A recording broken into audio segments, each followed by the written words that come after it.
ಎಲ್ಲರಿಗೂ ನಮಸ್ಕಾರ. Vlogs with ಅನುಷಾಗೆ ಸ್ವಾಗತ. ಈ ವ್ಲಾಗ್‌ನ ನಾನು ದಸರಾಗಿಂತ ಮುಂಚೆನೆ ಮಾಡಿದ್ದೆ. ಬಟ್ ನನ್ಗೆ ಅಪ್ಲೋಡ್ ಮಾಡೋದಕ್ಕಾಗಿರ್ಲಿಲ್ಲ. ಸ್ವಲ್ಪ ಲೈಫ್ ಸ್ಟ್ರೆಸ್‌ಫುಲ್ ಆಗಿತ್ತು. ಹಾಗಾಗಿ ನನಗೆ ಕರೆಕ್ಟಾಗಿ ವಿಡಿಯೋಸ್‌ನ ಪೋಸ್ಟ್ ಮಾಡೋದಕ್ಕಾಗ್ತಾ ಇರ್ಲಿಲ್ಲ.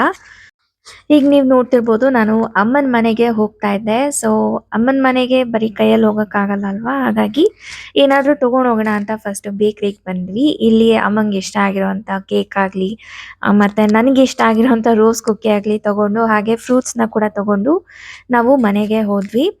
ನಾವು ಮನೆಗೆ ಹೋಗೋಷ್ಟೊತ್ತಿಗೆ ಮಧ್ಯಾಹ್ನ ಆಗಿತ್ತು. ಸೊ ಅಮ್ಮ ಅಡುಗೆ ಎಲ್ಲ ರೆಡಿ ಮಾಡಿಟ್ಟು ನಮಗೋಸ್ಕರ ವೇಟ್ ಮಾಡ್ತಾ ಇದ್ರು. ಎಲ್ಲರೂ ಒಟ್ಟಿಗೆ ಕೂತ್ಕೊಂಡು ಊಟ ಮಾಡೋಣ ಅಂತ. ಮನೆಗೆ ಹೋಗ್ತಿದ್ದಂಗೆ ಸ್ವಲ್ಪ ಲೆಮನ್ ಜ್ಯೂಸ್ ಮಾಡಿ ಕೊಟ್ಟರು. ಬಿಸಿಲಿಗೆ ಕುಡಿದಾಗ ಚೆನ್ನಾಗಿರುತ್ತೆ ಅಂತ. ಸೊ ಅದನ್ನೇ ಈಗ ನಾನು ಕುಡಿತಾ ಇದ್ದೀನಿ ಎಂಜಾಯ್ ಮಾಡ್ತಾ. ಆ್ಯಕ್ಚುಲಿ ನಾವು ಅಮ್ಮನ ಮನೆಗೆ ಬಂದಿದ್ದ ರೀಸನ್ ಏನಪ್ಪ ಅಂದರೆ ದೊಡ್ಡಮ್ಮಗೆ ಸ್ವಲ್ಪ ಹೆಲ್ತ್ ಇಶ್ಯೂ ಆಗಿತ್ತು. ಅಂದರೆ ಅವರು ವಾಕಿಂಗ್ಗೆ ಅಂತ ಹೋದಾಗ ಬಿದ್ದು ತಲೆಗೆ ಸ್ವಲ್ಪ ಏಟಾಗಿತ್ತು ಮತ್ತು ಸ್ಟಿಚಸ್ ಕೂಡ ಹಾಕಿದ್ರು. ಅವ್ರನ್ನ ನೋಡ್ಕೊಂಡು ಹೋಗೋಣ ಅಂತ ಬಂದ್ವಿ. ನಾವು ಬರ್ತಾ ಇದ್ದೀವಿ ಅಂತ ನಮಗೋಸ್ಕರ ಅಮ್ಮ ಫಿಶ್ ಫ್ರೈ ಎಲ್ಲ ಮಾಡಿಟ್ಟಿದ್ರು. ಸೊ ಈಗ ಊಟದ ಟೈಮ್ ಆಗಿರೋದ್ರಿಂದ ಬೇಗ ಊಟ ಮಾಡೋಣ ಅಂತ ಎಲ್ಲ ತಂದಿಟ್ಟು ಊಟ ಮಾಡ್ತಾ ಇದ್ದೀವಿ. ನನಗೆ ಫಿಶ್ ಫ್ರೈ ಅಂದರೆ ತುಂಬಾ ಇಷ್ಟ. ಮದುವೆಗೂ ಮುಂಚೆ ನಮ್ಮ ಮನೆಯಲ್ಲಿ ನಾನ್ ವೆಜ್ ಜಾಸ್ತಿ ಮಾಡ್ತಾ ಇದ್ದಿದ್ದು ಅಂದರೆ ಫಿಶ್ ಫ್ರೈಯೇ. ಫಿಶ್ ಕರಿ ಅಷ್ಟೊಂದು ಇಷ್ಟ ಆಗಲ್ಲ. ಫಿಶ್ ಫ್ರೈ ಅಂದರೆ ಇಷ್ಟ ಆಗುತ್ತೆ. ಸೊ ಅದಕ್ಕೋಸ್ಕರ ಅಂತ ಮಾಡಿದರು. ಆ್ಯಂಡ್ ನಾವು ಈಗ ಬೇಕ್ರಿನಲ್ಲಿ ಪೇಸ್ಟ್ರೀಸ್ ತಂದಿದ್ವಿ. ಇವಾಗ ಅದನ್ನೇ ಎಲ್ಲಾನು ಶೇರ್ ಮಾಡ್ಕೊಂಡು ತಿಂತಾ ಇದೀವಿ. ನಾನು ನನ್ನ ಹಸ್ಬೆಂಡ್ ಒಂದೇ ಒಂದು ತಗೊಂಡ್ವಿ. ಯಾಕಂದ್ರೆ ಜಾಸ್ತಿ ತಿನ್ನಕ್ಕಾಗಲ್ಲ. ಅವಾಗ ತಾನೇ ಊಟ ಮಾಡಿದ್ವಿ ಅಂತ. ಸೊ ಇದು ನನ್ನ ಫೇವ್ರೆಟ್ ರೋಸ್ ಕುಕ್ಕಿ. ಇದು ನಾರ್ಮಲಿ ಎಲ್ಲಾ ಕಡೆನೂ ಚೆನ್ನಾಗಿರೋದು ಸಿಗುತ್ತೆ ಅಂತ ಹೇಳಕ್ಕಾಗಲ್ಲ. ಅಂದ್ರೆ ಫ್ರೆಶ್ ಆಗಿರೋದು ಈ ಬೇಕ್ರಿನಲ್ಲಿ ಚೆನ್ನಾಗಿರುತ್ತೆ ಅಂತ ಹೇಳಿದ್ರು. ಹಂಗಾಗಿ ಅಲ್ಲಿ ತಗೊಂಡ್ ಬಂದ್ವಿ ನಾವು. ತುಂಬಾನೇ ಚೆನ್ನಾಗಿತ್ತು. ಈಗ ದೊಡ್ಡಮ್ಮದು ರಿಪೋರ್ಟ್ಸ್ ಎಲ್ಲಾನು ಬಂದಿತ್ತು. MRI ಸ್ಕ್ಯಾನ್ ಎಲ್ಲ ಮಾಡ್ಸಿದ್ದು. ಅದನ್ನ ಚೆಕ್ ಮಾಡ್ತಾ ಇದೀವಿ. ಡಾಕ್ಟರ್‌ನ ಕನ್ಸಲ್ಟ್ ಮಾಡಿದ್ದಕ್ಕೆ ಅವರು ಏನು ಪ್ರಾಬ್ಲಮ್ ಇಲ್ಲ ಅಂತ ಹೇಳಿದ್ರು. ಸೊ ಅದೊಂದು ಸಮಾಧಾನ ಆಯಿತು ನಮಗೆ.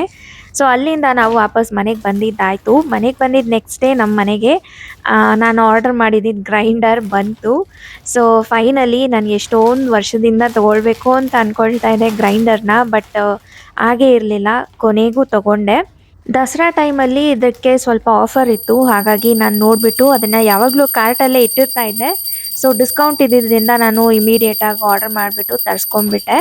ಸೊ ಮನೆಗೆ ಬಂದಿದ್ದ ತಕ್ಷಣ ಆಬ್ವಿಯಸ್ಲಿ ಪೂಜೆ ಮಾಡಿನೇ ತಾನೇ ಯೂಸ್ ಮಾಡೋದು.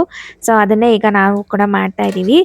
ಗ್ರೈಂಡರ್ ವಿಷಯಕ್ಕೆ ಬಂದರೆ ನಾನು ಕೂಡ ಎಲ್ಬೋರ್ಡೇನೆ. ಅಷ್ಟೊಂದೇನು ನನಗೆ ಐಡಿಯಾ ಇರಲಿಲ್ಲ. ಬಟ್ ಹಸ್ಬೆಂಡ್ಗೆ ತುಂಬಾ ಎಕ್ಸ್ಪೀರಿಯೆನ್ಸ್ ಇತ್ತು ಗ್ರೈಂಡರ್ ಎಲ್ಲ ಯೂಸ್ ಮಾಡಿ. ಸೊ ಅವ್ರ ಟಿಪ್ಸ್ ಎಲ್ಲ ಕೊಟ್ಟಿದ್ದರಿಂದ ಯೂಸ್ ಮಾಡ್ಕೊಂಡು ನಾನು ಹಿಟ್ಟನ್ನು ರುಬ್ಬಿದ್ದೀನಿ. ಸೊ ಇದ್ರ ಬಗ್ಗೆ ರಿವ್ಯೂ ಬೇಕಂದರೆ ನೀವು ಕಮೆಂಟ್ಸ್ನಲ್ಲಿ ತಿಳಿಸಿ. ನಾನು ಆದಷ್ಟು ಇದಕ್ಕೆ ಅಂತಲೇ ಡೆಡಿಕೇಟೆಡ್ ವಿಡಿಯೋ ಮಾಡ್ತೀನಿ. ಸೊ ದಟ್ ತುಂಬ ಜನಕ್ಕೆ ಇದರಿಂದ ಯೂಸ್ ಆಗ್ಬೋದು.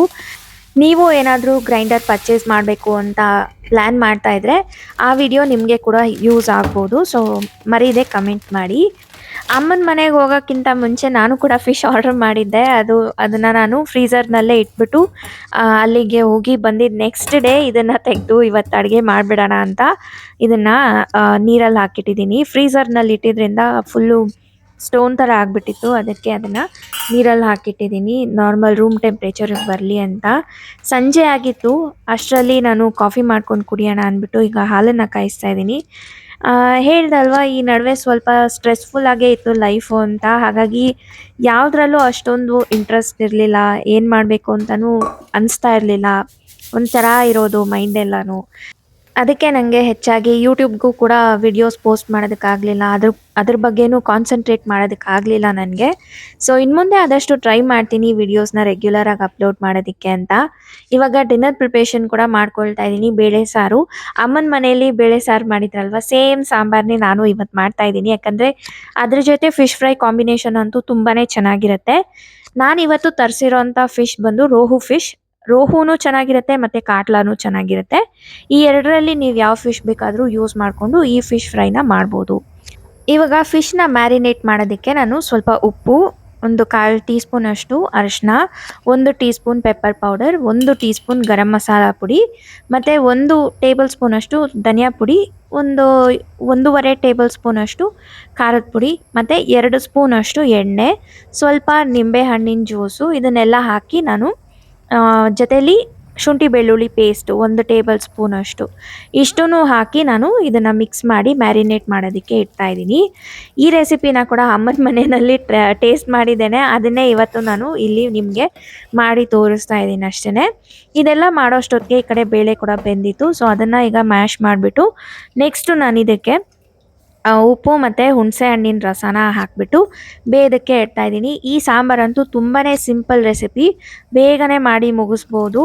ಏನಾದರೂ ತರಕಾರಿ ಇಲ್ಲ ಮನೆಯಲ್ಲಿ, ಏನಾದರೂ ಸಾಂಬಾರು ಮಾಡಬೇಕು ಅಂತ ಅನಿಸಿದಾಗ ಈ ಥರ ನೀವು ಮಾಡ್ಕೊಳ್ಬೋದು. ಇವಾಗ ಹುಣಸೆ ಹಣ್ಣಿನ ರಸ ಹಾಕ್ಬಿಟ್ಟು ಕುದಿಯೋದಕ್ಕೆ ಅಂತ ಇಟ್ಟಿದ್ದೀನಿ. ಅದನ್ನು ಸ್ವಲ್ಪ ಕುದಿಸ್ಬಿಟ್ಟು ನೆಕ್ಸ್ಟು ಇದಕ್ಕೆ ಒಗ್ಗರಣೆನ ಹಾಕಿದ್ರೆ ಸಾಂಬಾರು ರೆಡಿ ಆಗಿಬಿಡುತ್ತೆ. ಒಗ್ಗರಣೆಗೆ ನಾನಿಲ್ಲಿ ಮೀಡಿಯಮ್ ಸೈಜ್ ಈರುಳ್ಳಿನ ಈ ಥರ ಉದ್ದುದಕ್ಕೆ ಕಟ್ ಮಾಡಿ ಇಟ್ಕೊಳ್ತಾ ಇದ್ದೀನಿ.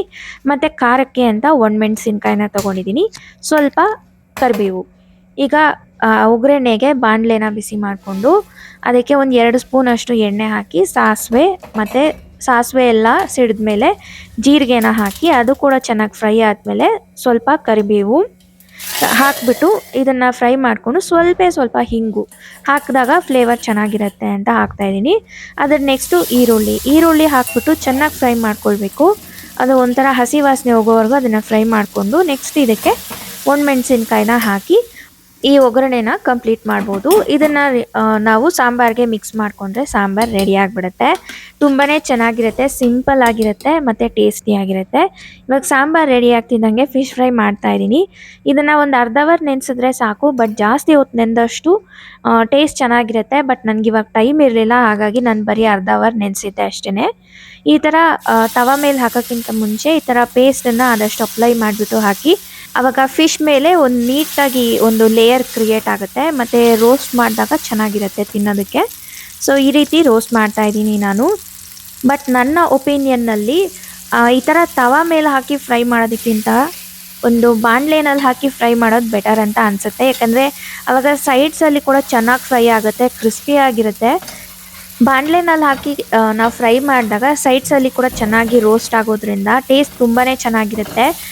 ಬಟ್ ಒಂದು ಡಿಸಡ್ವಾಂಟೇಜ್ ಏನಪ್ಪ ಅಂದರೆ ಬಾಣಲೆ ವಿಡ್ತು ಚಿಕ್ಕದಾಗಿತ್ತು ಅಂದರೆ ಅದರಲ್ಲಿ ಒಂದೇ ಪೀಸಸ್ ಹಾಕಿ ನಾವು ಫ್ರೈ ಮಾಡಬೇಕಾಗುತ್ತೆ. ಹಾಗಾಗಿ ಫ್ರೈ ಮಾಡೋದಕ್ಕೆ ತುಂಬಾ ಟೈಮ್ ಜಾಸ್ತಿ ಹಿಡಿಸುತ್ತೆ. ಸೊ ಈಗ ನಾನು ಫಿಶ್ ಫ್ರೈ ಎಲ್ಲ ರೆಡಿ ಮಾಡಿಟ್ಟಿದ್ದೀನಿ. ಸೊ ಇವತ್ತಿನ ಡಿನ್ನರ್ ರೆಡಿ ಆಗಿದೆ. ಸೊ ಇದೇ ಇವತ್ತಿನ ಒಂದು ಚಿಕ್ಕ ವ್ಲಾಗ್. ನಿಮ್ಮೆಲ್ಲರಿಗೂ ಇಷ್ಟ ಆಗಿದೆ ಅಂತ ಅಂದ್ಕೊಳ್ತೀನಿ. ಇಷ್ಟ ಆಗಿದ್ರೆ ನಿಮ್ಗೆ ಗೊತ್ತು ಏನು ಮಾಡಬೇಕು ಅಂತ.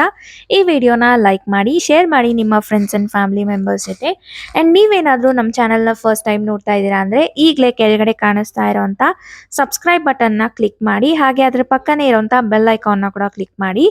ನೆಕ್ಸ್ಟ್ ನಾನು ಯಾವುದೇ ವಿಡಿಯೋ ಅಪ್ಲೋಡ್ ಮಾಡಿದ್ರು ಇಮಿಡಿಯೇಟಾಗಿ ನಿಮಗೆ ನೋಟಿಫಿಕೇಷನ್ ಬಂದುಬಿಡುತ್ತೆ. ಸೊ ಇದನ್ನ ಹೇಳ್ತಾ ಇವತ್ತಿನ ವ್ಲಾಗ್ನ ಎಂಡ್ ಮಾಡ್ತಾ ಇದ್ದೀನಿ. ಸಿಗ್ತೀನಿ ನನ್ನ ನೆಕ್ಸ್ಟ್ ವ್ಲಾಗ್ನಲ್ಲಿ. ಅಂಟಿಲ್ ದೆನ್ ಬಾಯ್.